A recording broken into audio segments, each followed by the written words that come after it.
नमस्कार दोस्तों, मैं अतुल गंगवार बिहार अपडेट की इस खास पेशकश बड़ी खबर में आपका स्वागत करता हूं। बिहार से जुड़ी तमाम छोटी बड़ी खबरों पर हम विश्लेषण करते हैं। हमारे साथ मौजूद होते हैं वरिष्ठ पत्रकार।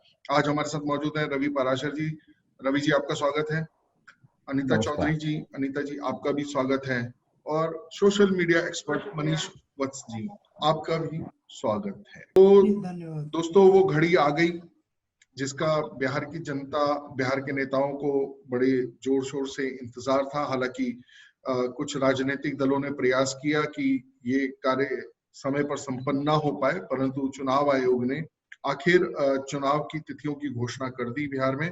और आज ही से चुनाव की तिथियों की घोषणा होने के बाद से ही चुनाव में चुनाव आचार संहिता लागू हो जाएगी और अब सरकारी तौर पर कुछ समय के लिए कोई लोक लुभावन वादे नहीं किए जा सकेंगे या कोई कार्य प्रचार का नहीं किया जा सकेगा।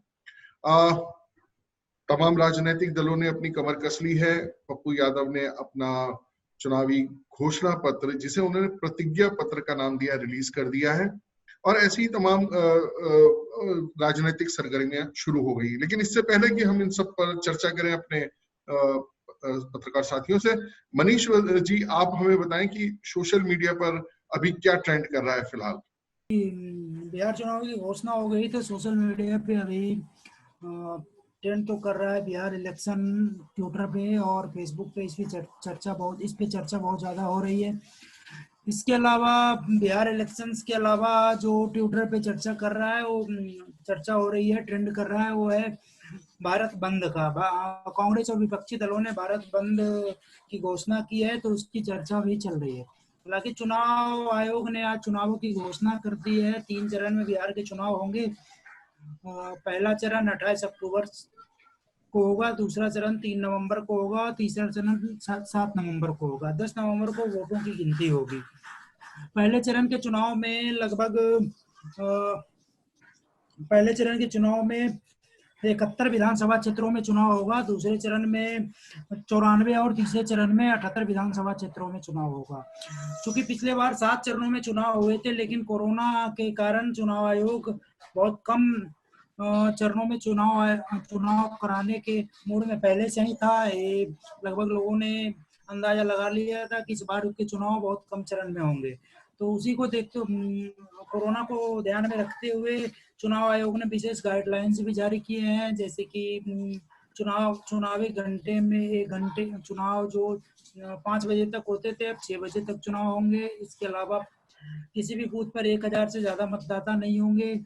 जो कोरोना पीड़ित मतदाता होंगे वो अंतिम घंटों में चुनाव के आयोग ने जो घोषणा की है, उसमें बेसिकली सबसे बड़ी बात है कि 3 चरण में जो मतदान होने थे। हालांकि बिहार के कई जिले नक्सल प्रभावित रहे हैं और नक्सलियों का वहाँ बड़ा तांडव होता है। ऐसे में हर बार चुनाव 5 से ज्यादा चरणों में हुआ करते थे, पर इस बार 3 चरणों में जो चुनाव आयोग ने चुनाव कराने की घोषणा की है।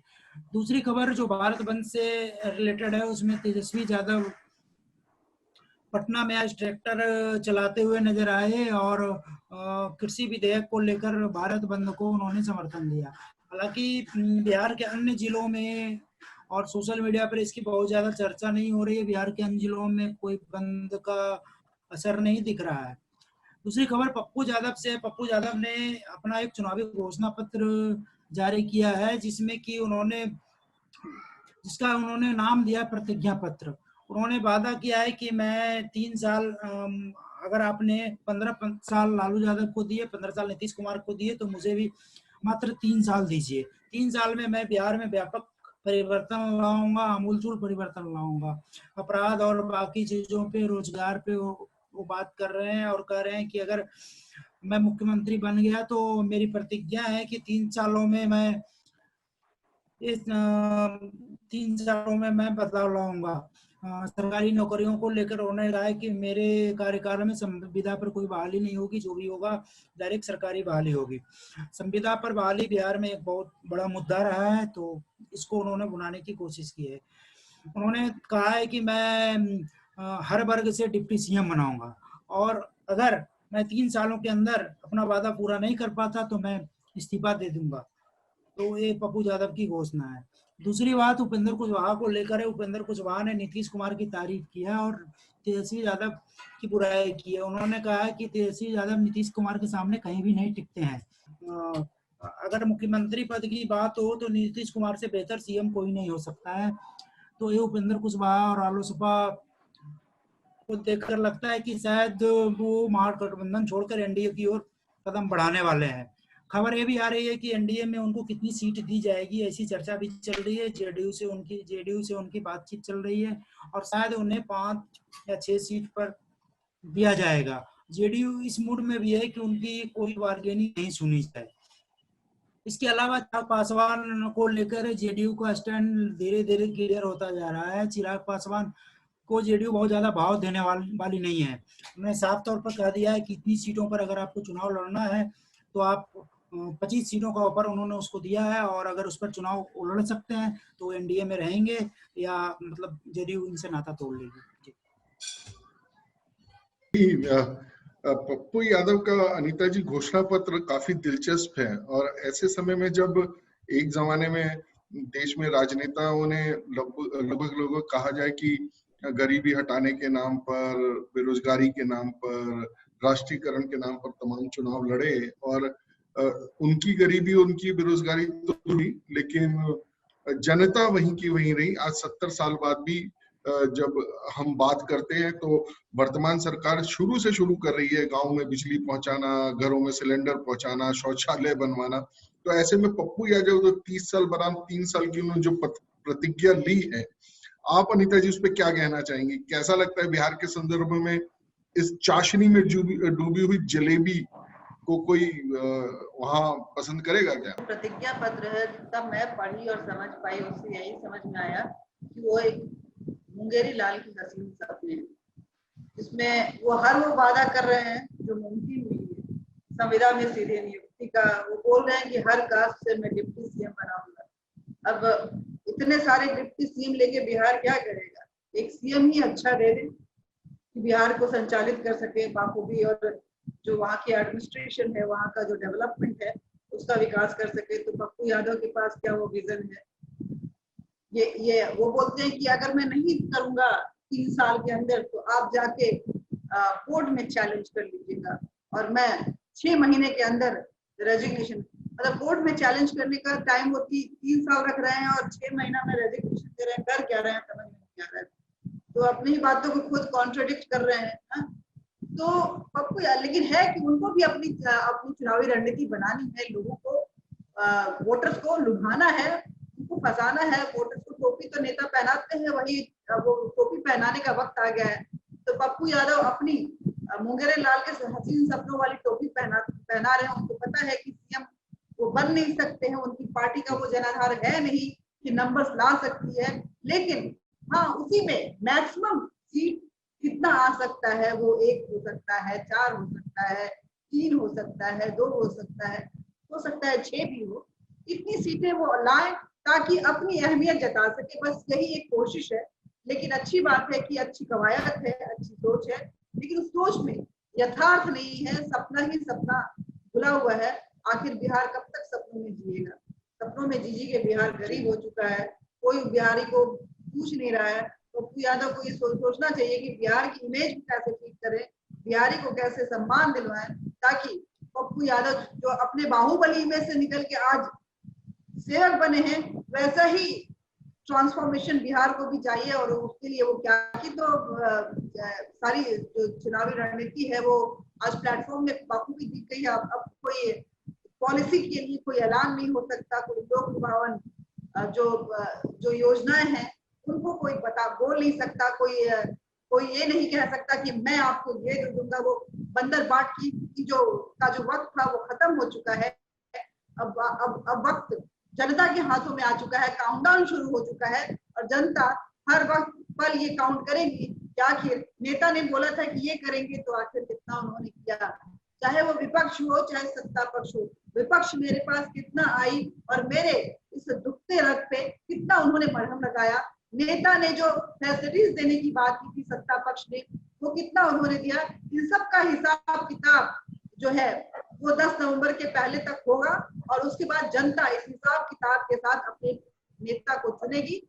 नेता कौन होगा ये जनता पे डिपेंड करता है, लेकिन फिलहाल जो इलेक्शन कमीशन की तरफ से जो ऐलान किया गया है उसमें बहुत बड़ा ऐलान है कि ज्यादा से ज्यादा वर्चुअल रैलियां होंगी, जो रियल रैलियां हैं जो कि ग्राउंड जीरो पे होना है उसकी संख्या कम। वाकई ये देखना बड़ा दिलचस्प होगा, क्योंकि अब स्टॉल सज गए हैं, दुकानें सज गई हैं और तमाम नेता अब लोक लुभावने वादों के साथ कि मेरा ही माल सबसे अच्छा, मेरे ही पास आना है लोगों को वोट देने के लिए, तो ये अपने आप में एक बड़ा अच्छा वो दिखाई दे रहा है और जनता के ऊपर अब ये तय करना है। उपेंद्र कुशवाहा वहां दूसरी ओर रूठे हुए हैं फूफा की तरह, और वहां उनकी जो पार्टी का जो कार्यकर्ता का सम्मेलन हुआ, राज्य के और राष्ट्रीय कार्यकर्ताओं का जो सम्मेलन हुआ, उसमें ये तय किया गया कि जो अब निर्णय लेने का काम है वो उपेंद्र कुशवाहा को करना है। वहीं उसी में उन्होंने ये भी तय किया है कि सीएम पद के लिए तेजस्वी उनको स्वीकार नहीं है, और वहां ये भी नारा दिया गया कि उपेंद्र कुशवाहा सीएम के तौर पे घोषित किए हैं तब वो महागठबंधन के साथ चुनाव लड़ेंगे। रवि जी, इस पर आपका क्या कहना है? मेरी टिप्पणी इस पर बिल्कुल वही टिप्पणी है जो अनीता जी ने पप्पू यादव को लेकर की थी कि सपने देखने में कोई दिक्कत नहीं है, सपने आप देखते रहिए। नीतीश कुमार बीजेपी का चेहरा है, टेस्टेड व्यक्ति हैं, तो इधर से तो मुख्यमंत्री पद की कोई पेशकश हो नहीं सकती सत्ता पक्ष की तरफ से। और अगर विपक्षी गठबंधन में आप रहते हैं तो जाहिर है कि तेजस्वी यादव खुद मुख्यमंत्री पद के बड़े चेहरे हैं। और जैसा कि उड़ती उड़ती खबरें आ रही हैं कि यही वजह है उनकी जो महत्वाकांक्षा है उपेंद्र कुशवाहा की, जो उनके और आरजेडी के बीच में जो दरार है वो और चौड़ी होती जा रही है। और ये बड़ा दिलचस्प बात ये भी सुनने में आ रही है कि वे नीतीश कुमार की तारीफें कर रहे हैं। तो क्या इधर वहां उधर का साथ छोड़कर इधर आएंगे तो सीएम पद तो मुझे लगता नहीं है कि किसी भी सूरत में वे चाहे उधर रहें या इधर रहें उसके दावेदार वो नहीं बन सकते हैं। लेकिन हाँ, अगर राजनीतिक भविष्य उनको सता रहा हो अपना, तो ये हो सकता है कि जिस तरह से जीतन राम मांझी बहुत खरी खोटी सुना करके नीतीश कुमार को अलग हुए थे, आरजेडी के साथ गलबैयां करने लग गए थे, हो सकता है केंद्र सरकार से जो अलग हुए उपेंद्र कुशवाहा, तो वो नाराजगी सियासी तौर पर उनकी दूर हो जाए और वे जेडीयू या कहें कि एनडीए गठबंधन का दामन थाम लें।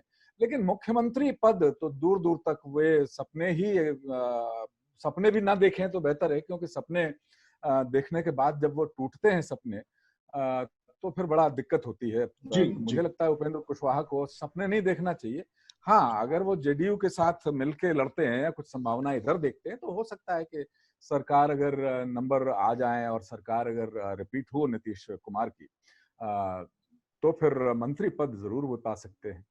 इसको लेकर बड़ी चिंता व्यक्त की जा रही थी और ये चिंता है कि कोरोना काल में चुनाव कैसे सुरक्षित कराएंगे। हालांकि काफी सारे नियम कायदे कानून बताए गए थे, लेकिन कहीं ना कहीं देखा जाए तो नेता इसका पालन करते नजर नहीं आ रहा है। अभी पटना में एक रैली थी भारतीय सब लोग पार्टी की, उसमें नीतीश कुमार के खिलाफ प्रदर्शन था और जिस प्रकार से कार्यकर्ता सट सट कर नारे लगा रहे थे और कर रहे थे, तो इस कोरोना काल में अभी तो चुनाव की एक्चुअल जिसे कहा जाए गतिविधियां शुरू नहीं हुई हैं, चुनाव पूर्व ही प्रदर्शन हो रहे हैं। तो ऐसा नियम कायदे कानून की धज्जियां उड़ती दिखाई दे रही हैं। तो जब एक्चुअल चुनाव होगा तो क्या स्थिति होगी इस पर? देखिए अतुल जी स्पष्ट तौर पर चुनाव आयुक्त ने, मुख्य चुनाव आयुक्त ने कहा है कि चुनाव प्रचार सिर्फ और सिर्फ वर्चुअल होगा। एक चीज, दूसरी चीज जो नामांकन भरने वाली बात है उसकी भी बहुत ज्यादा लिमिटेशंस कर दी गई हैं। शायद 2 लोग ही नामांकन में जा पाएंगे और घर घर जाकर के चुनाव प्रचार वगैरह के लिए भी बहुत सीमा रेखाएं चुनाव आयोग ने तय कर दी हैं।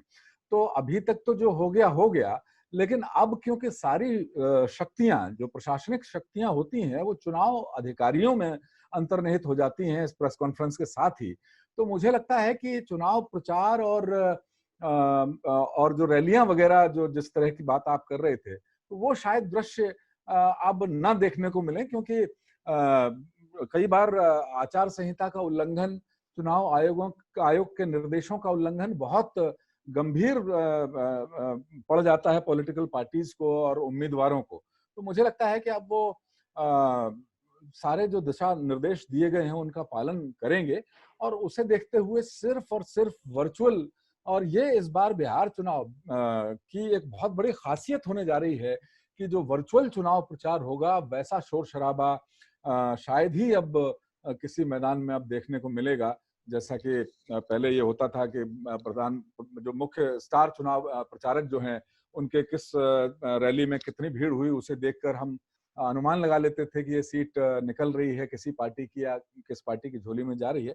तो इस बार ये आकलन पहले से कर पाने की जो सहूलियत पत्रकारों को, चुनाव विश्लेषकों को, राजनीतिक जानकारों को होती थी, वो शायद वो भीड़ देख करके ना कर पाए। और अब क्योंकि किस वर्चुअल रैली में कितने लोग जुड़े हुए हैं, कितने क्या है, ये अब सारी भविष्यवाणियां इसी आधार पर होंगी। जी अनीता जी, आपको क्या लग रहा है इस बार चुनावी पंडितों का जो गणित है वो क्या देखकर सेट हो सकता है? रवि जी जो कह रहे हैं कि जो एक प्रचार का जोश रहता था, एक माहौल रहता था, वो अब दिखाई नहीं देगा, तो कैसे कहीं वर्चुअल आंकलन कैसे लगाया जाएगा? ये अतुल जी बता दूं कि सच में इस बार का चुनाव बहुत इंटरेस्टिंग होने वाला है, और कोरोना काल में पहला चुनाव, बिहार का चुनाव जो है वो एक्सपेरिमेंटल चुनाव होना है कि आखिर जनता जो है डिजिटल वर्ल्ड से कितना जुड़ पाई है, कितना रूबरू हो पाई है, और इस डिजिटल वर्ल्ड को कितना एक्सेप्ट कर पाई है। लेकिन इस वक्त में बता दूं कि हर पार्टी के कार्यकर्ताओं का अहम रोल होने वाला है। वो कार्यकर्ता जो गली मोहल्ले में रहते हैं, वो कार्यकर्ता जो जनता से सीधे तौर पे जुड़े हुए हैं, अपने मोहल्ले के लोगों से बातचीत कर सकते हैं, क्योंकि हर नेता हर गली मोहल्ले में जाकर वो डोर टू डोर वाली जो कैंपेनिंग होती थी, रैलियां होती थी, प्रधानमंत्री आते थे, जिसका जोश होता था, वो शायद नहीं हो पाएगा अगर प्रधानमंत्री या कोई बड़े दिग्गज नेता वर्चुअल रैली करते भी हैं तो कहीं ना कहीं उसमें ज्यादा से ज्यादा संख्या में उनके कार्यकर्ता जुड़ेंगे। जनता की मर्जी है कि मैं इस वर्चुअल रैली से हर किसी के पास वो जूम ऐप है या नहीं है, ये पहला सवाल है। दूसरा सवाल है कि वो टेक्नो फ्रेंडली कितना है, ये बहुत बड़ी बात हो जाती है। तीसरा है कि इस टेक्नोलॉजी के साथ उस हर व्यक्ति को कितना मजा आ रहा है। युवाओं को जाहिर सी बात है बहुत मजा आएगा, इसलिए इस बार युवा वोट जो है, जो सबसे ज्यादा है वोट इस बार बिहार में युवाओं का ही है, और युवा वोट फैक्टर जो है बहुत ज्यादा मायने रखने वाला है, बहुत ज्यादा काम करने वाला है। लेकिन वो मिडिल एज के लोग, वो प्रौढ़ अवस्था में पहुंचे हुए लोग, वो कितना इस टेक्नोलॉजी को एंजॉय कर पाते हैं, क्योंकि जब चुनाव आता है तो अंदर से एक उत्साह सी आ जाती है, जैसे कोई त्योहार आ गया हो, वो चुनाव आ रहा है, ये रैलियां होती हैं, ये गाने बजते हैं, ये घर घर जाके कैंपेनिंग चलती है, पैम्फलेट बंटते हैं, लोगों के घरों में चिपकाया जाता है, उससे लोगों को समझ में आता है, उत्साह आता है कि हाँ मुझे आना है। वो एनर्जाइज करने के लिए होता है कि वोटर्स को एनर्जाइज करता है, और जितने अच्छे तरीके से और जितने जोशीले तरीके से कर पाता है, वोटर को अपनी तरफ लुभा पाता है। लेकिन इस बार ऐसा कुछ नहीं होने वाला है। तो आखिर हर पार्टी अपने कार्यकर्ता को कितना खुश रखी हुई है, अपने कार्यकर्ता को कितना बांधे हुए है कि वो कार्यकर्ता पार्टी की तरफ समर्पित होकर हर एक घर में जाके अपने वोटर को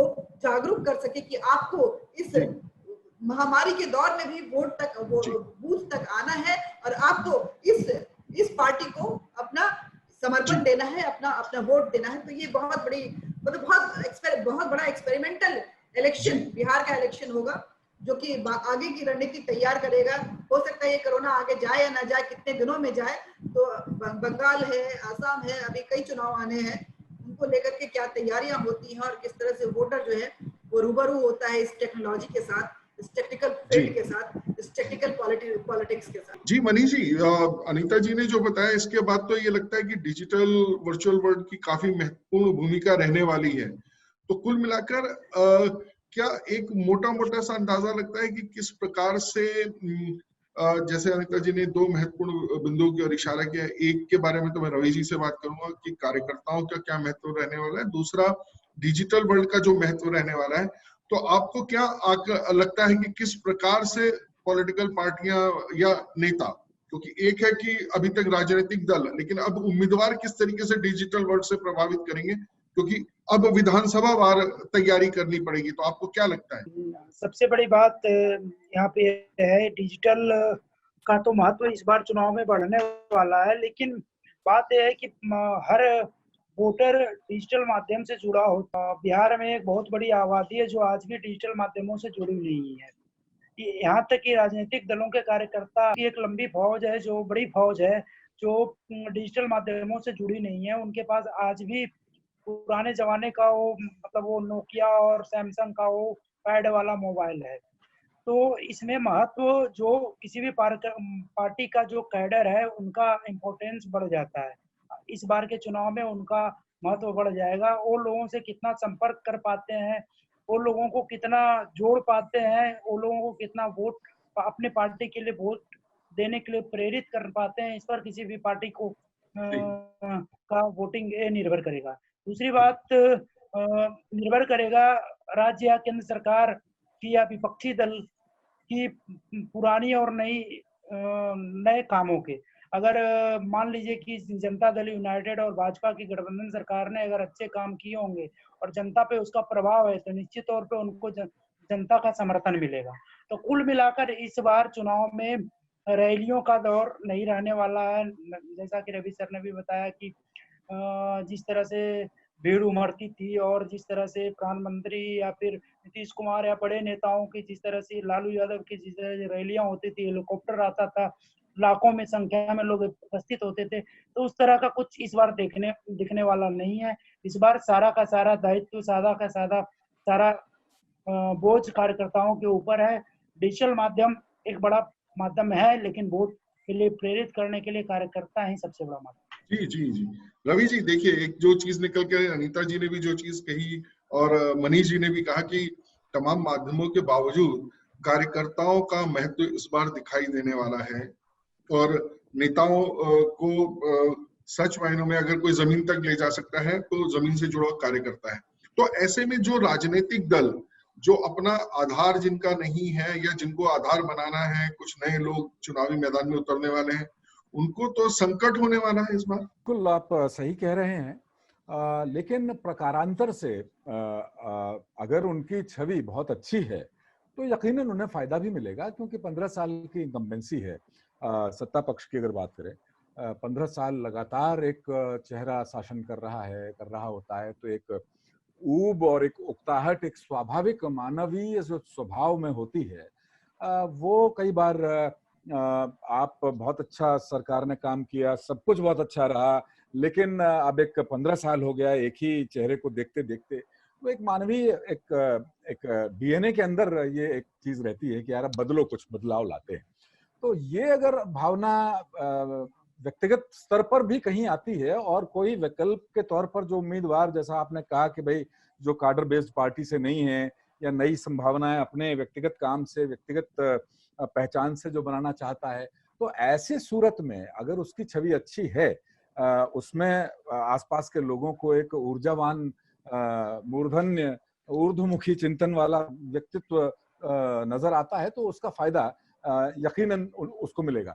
लेकिन इस बार मुझे लगता है कि पॉलिटिकल पार्टियों के लिए और जो उम्मीदवार हैं उनके लिए खर्चे बहुत कम हो जाने वाले हैं, क्योंकि गाड़ियां, डीजल पेट्रोल नहीं खर्च होगा, जो चुनाव सामग्री, रैलियों के इंतजाम जो होते थे, वो बांस बल्लियां, मंच नहीं बनने वाले।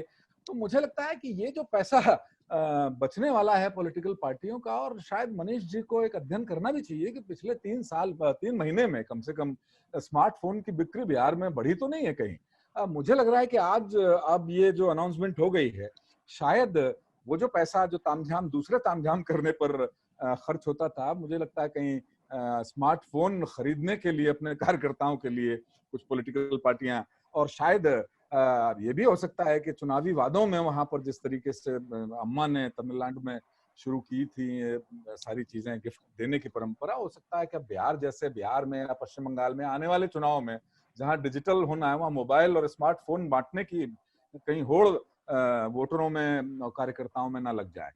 तो ये बिल्कुल सही बात है कि जो काडर जिसका ज्यादा मजबूत होगा उस पार्टी को इस बार फायदा जरूर मिलेगा, क्योंकि इन्फ्लुएंसर जो है, स्टार्टर जो होते हैं ना, कहीं हम दावत में जाएं तो वो जो स्टार्टर या वो चीजें अब वोटरों को नहीं मिलने वाली है, सीधे सीधे उनको तय करना है।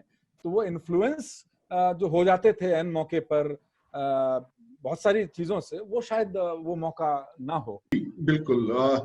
चलिए, आज की चर्चा में बने रहने के लिए, हमारे साथ जुड़ने के लिए रवि जी आपका धन्यवाद, अनीता जी आपका धन्यवाद, मनीष जी आपका धन्यवाद। तो दोस्तों, अभी बिहार चुनाव की जो रणभेरी जो बच गया है और पूरा जंग का मैदान सज गया है, तो उसमें निरंतर कुछ ना कुछ डेवलपमेंट होती रहेगी। और सबसे अच्छी बात ये दिखाई दे रही कि इस बार कार्यकर्ता और जनता का संपर्क रहेगा। और जो 5 साल लोग ये सोचते थे कि आखिरी समय में हम रिझा लेंगे, लुभा लेंगे, इमोशनल कर लेंगे, अब वो सारे संकट आने वाले हैं। तो जो लोग 5 साल निरंतर आपके बीच में रहे हैं, आप उनको जानते हैं, आप उनको देखे हैं, तो एक अच्छी सरकार के लिए आप अच्छे उम्मीदवारों को चुनकर भेजिए विधानसभा में। तो ये जिम्मेदारी इस बार आपकी भी बनती है।